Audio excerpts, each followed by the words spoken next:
ETF index mutual funds నేర్చుకుని stock మార్కెట్లో రాణించాలనుకుంటున్నారా? వెంటనే ఈ నెంబర్కి కాల్ చేయండి.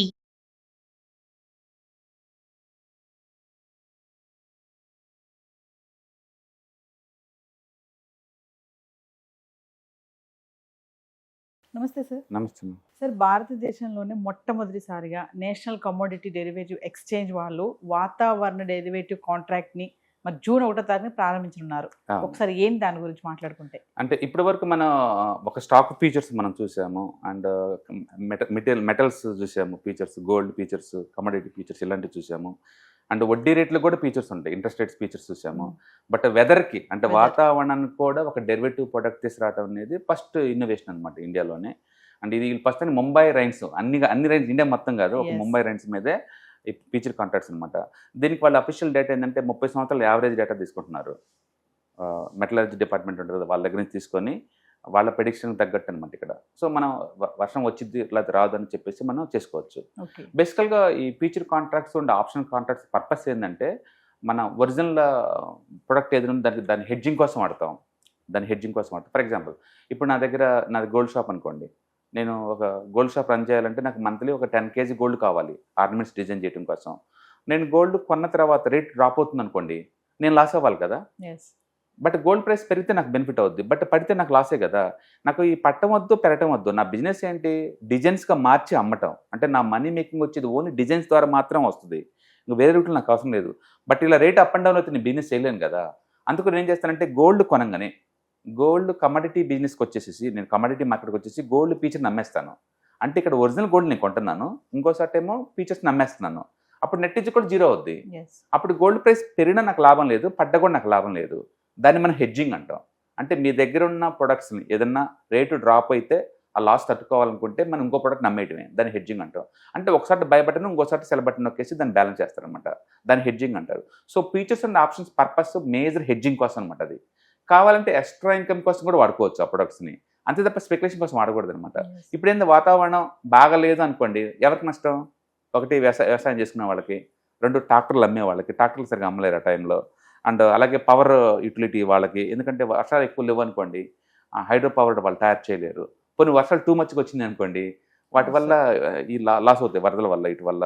అండ్ లాజిస్టిక్ వాళ్ళు ట్రాన్స్పోర్టేషన్ చేస్తున్నప్పుడు స్ట్రక్ అవుట్ అవి జరుగుతుంటాయి. అంటే టూ మచ్ వర్షం వచ్చినా అస్సలు వర్షం లేకపోయినా కొన్ని సెక్టర్స్ ఎఫెక్ట్ అవుతాయి, వాళ్ళు తీసుకోవచ్చు దీన్ని ఇన్సూరెన్స్, దాన్ని ఇన్సూరెన్స్లో వాడుకోవచ్చు. అందుకని వెదర్కి ఇన్సూరెన్స్ ఏందని మనం సెటిల్ చేయాల్సిన అవసరం లేదు. అండ్ రైతులకు కూడా క్రాప్ ఇన్సూరెన్స్ వచ్చినప్పుడు కూడా అందరు కొత్త అనుకున్నారు కదా, పొలానికి ఇన్సూరెన్స్ ఏందిరా బాబు అని. బట్ అది నాశనం అయిపోయింది అనుకోండి, క్లెయిమ్ చేసుకోవచ్చు కదా. అలాగే ఎనిమల్స్ కూడా వచ్చింది కదా ఇన్సూరెన్స్, వాటికి చనిపోయింది అనుకోండి మన మనీ వస్తుంది కదా. అట్లానే ఇప్పుడు కొత్తగా వాతావరణం కూడా అనమాట. అయితే ముంబై వాతావరణానికి అన్నిటికి కాదు.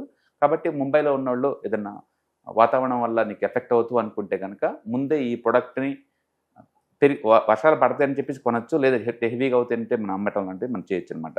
కాబట్టి మీరు హెడ్జింగ్ చేసుకోవాలి, రిస్క్ తగ్గించుకోవాలనుకుంటే వాతావరణం ద్వారా వచ్చే రిస్క్ని ఈ ప్రొడక్ట్ మనం వాడుకోవచ్చు అనమాట. 6% ఎంత ఉంటుందని పక్కన పెట్టేస్తే it's a good idea. Implement అయితే కనుక ప్రోగ్రెస్ ఎలా ఉండొచ్చు? నో, అంత పెద్దగా ఏమి ఉండదు. బేసికల్గా ఏంటంటే బేసికల్గా ఫీచర్స్ అంటే ఎనీ ప్రొడక్ట్స్, ఎనీ గూడ్స్ అనమాట, లేదా ఎనీ సర్వీసెస్, ఎనీ యాక్టివిటీస్ని మీరు ఇన్సూర్ చేసుకోవచ్చు. ఎనీ యాక్టివిటీ ఇన్సూర్ చేసుకోవచ్చు. అది ఎక్కువ మంది పనికిరాపోవచ్చు, బట్ చాయిస్ అంటూ ఒకటి ఉంచుకుంటే వాళ్ళు వాడుకుంటారు. సపోజ్ రైతులు ఉన్నారనుకోండి, ముంబై చుట్టుపక్కల రైతులు, ఈ సంవత్సరం వర్షం పడిపోతే వాళ్ళు లాస్ అవుతారు కదా. అదే మనం ఇన్సూర్ చేస్తున్నారనుకోండి, వాళ్ళకి ఆ మనీ ఎక్కడి నుంచి వస్తుంది కదా, అట్లా అనమాట అది. కాబట్టి ఆ ప్రోడక్ట్ కొంతమందికి యూజ్ అవ్వచ్చు, బట్ ఇట్ ఈస్ క్రియేటివ్ వే. అంటే గుర్తుపెట్టుకోండి, అమెరికాలో వాలటైలిటీ పెరిగిద్దని కూడా బెట్టుకొస్తారు వాళ్ళు. వాలటైలిటీ పెరగబోతుంది, వాలటైలిటీ తగ్గబోతుంది, దాన్ని విఏఎక్స్ కాంట్రాక్ట్స్ అంటారు. అక్కడ ఉన్నాయి, ఇక్కడ ఇండియాలో లేవు. బట్ అమెరికాలో అయితే వాలటైలిటీ పెరగబోతుంది అనేదానికి కూడా కాంట్రాక్ట్స్ ఉన్నాయి, వాలటైలిటీ తగ్గబోతుంది కూడా దానికి ఉంది. కాబట్టి మనం ఏదన్నా ఒక ప్రొడక్ట్స్ కావచ్చు, సర్వీస్ కావచ్చు, ఇంట్రెస్ట్ రేట్స్ కావచ్చు, యాక్టివిటీ కావచ్చు, ఏటికైనా మనం ఇన్సూర్ చేసుకోవచ్చు. ఇన్సూర్ చేసుకోవాలంటే ప్రొడక్ట్ ఉండాలి కదా మరి. అందుకని ఇప్పుడు ఇండియాలో కొత్తగా వెదర్కి కూడా ఒక ప్రొడక్ట్ వచ్చిందనమాట. And that's good thing. మనం ఎక్కువసార్లు ఏంటంటే సెటైర్ మోడ్లో ఉంటాం అన్నిటికీ, వాటికి ఏందిరా బాబు అని, క్లైమేట్ ఇన్సూరెన్స్ ఏంటి అనుకుంటాం. బట్ వాటి వల్ల ఎఫెక్ట్ అయ్యే వాళ్ళు ఉండరా? ఉంటారు. మరి ఉన్నారంటే మరి కావాలి కదా వాళ్ళకి, వాటి ఇన్సూర్ కావాలి కదా వాళ్ళకి. నేను రోడ్డు మీద వెళ్తున్నాను, ఎవరు లేకపోతే పర్వాలేదు, రోజు జనం ఎక్కువ మంది వస్తున్నారు అనుకోండి, నాకు ఇన్సూరెన్స్ లేకపోతే ఎట్లా?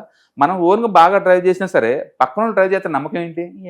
నాకేమైనా అయితే ఎవరిస్తారు అమౌంట్ హాస్పిటలైజేషన్ ఖర్చులన్నీ అంటే ఇన్సూరెన్స్ ఉండాలి కదా దాని అర్థం. అట్లా దానికి కూడా ఇన్సూరెన్స్ అంతే, వెదర్కి కూడా ఒక ఇన్సూరెన్స్ అనమాట. అందులో హెడ్జింగ్ లాగా వాడచ్చు. బట్ ఇండియాలో ఫస్ట్ టైం లాంచ్ చేశారు. పాపులర్ అవుద్దంటే అవ్వకపోవచ్చు అది, ఎందుకంటే ఇండియాలో ఇప్పుడు సోయాబీన్స్ కూడా ఫీచర్స్ ఉన్నాయి, ఎవరు కొంటున్నారు, ఎవరు కొంటల్లా. కాటన్ కూడా ఉన్నాయి ఫీచర్స్, ఎవరు కొంటున్నారు, ఎవరు కొంటల్లా. అండ్ చాలా వాటికి ఉన్నాయి, మరి ఎవరు కొంటలేదు రైతులు. అంటే కొన్ని పెట్టినా సరే కొనకపోవచ్చు, అది వేరే సంగతి. ఇండియాలో కమోడిటీ మార్కెట్లో ఎక్కువ పాపులర్ అంటే లేదు, కొన్నే ఉంటాయి. లైక్ గోల్డ్ ఉంటుంది, సిల్వర్ ఉంటుంది, అండ్ క్రూడ్ ఆయిల్ ఉంటుంది, నేచురల్ గ్యాస్ ఉంటుంది. రీసెంట్గా ఎలక్ట్రిసిటీకి కూడా పెట్టారు ఫ్యూచర్ కాంట్రాక్ట్స్, ఆప్షన్ కాంట్రాక్ట్స్. అంత పాపులర్ అవ్వట్లేదు, ఇప్పుడు పికప్ అవుతుంది. మేజర్గా ఇదే ఉంటాయి. కాకపోతే అంటే జింకు, కాపర్, మెగ్నీషియం ఇవి ఉంటాయి అంతే. బట్ అగ్రికల్చర్ కమోడిటీస్ ఇండియాలో అంత పాపులర్ కాదు, ఈవెన్ దో జనాభా ఎక్కువ ఉన్నా సరే. అందుకని వాళ్ళైతే చాయిస్ కింద పెడతారు, వాడుకుంటే లేకపోతే లేదు, అది మన ఇష్టం అనమాట. ఖచ్చితంగా పాపులర్ అవ్వవు, ఎందుకంటే అందరి రిక్వైర్మెంట్ సూట్ అవ్వవు కదా. అంటే ఇలాంటి ప్రోడక్ట్స్కి ఇమీడియట్గా రైజింగ్ అవ్వాలి అంటే ఛాన్సెస్ ఏమైనా ఉంటాయి? ఉండవు పెద్దగా, ఎందుకంటే వీటిని తక్కువ మంది వాడతారు. మేబీ లాజిస్టిక్ కంపెనీస్ వాళ్ళు, ఓకే, అండ్ డాక్టర్స్ మ్యానుఫ్యాక్చరింగ్ వాళ్ళు. ఎందుకంటే అసలు ఇలాంటి ప్రోడక్ట్ ఒకటి ఉన్నట్టు ఎవరికి తెలుసు, తెలియదు. రెండోది దీనికి యూజబిలిటీ ఎవరికి ఉంటుంది అంటే వీటి ద్వారా సివియర్గా ఎవరైనా ఎఫెక్ట్ అవుతారంటే, అంటే వాతావరణం ద్వారా సివియర్గా ఎఫెక్ట్ అయ్యే బిజినెస్లు ఎవరు ఉంటే వాళ్ళు దాన్ని ఇన్సూరెన్స్ తీసుకోవచ్చు. అట్లీస్ట్ వాళ్ళకి ఛాయిస్ ఉంది ఇప్పుడు అంటున్నది. అంటే గతంలో ఇలాంటివి ఏం లేవా సార్? ఇదే ఫస్ట్ టైం లాంచ్ చేస్తున్నారు కాబట్టి మనం డిస్కస్ చేస్తాం. Thank you sir.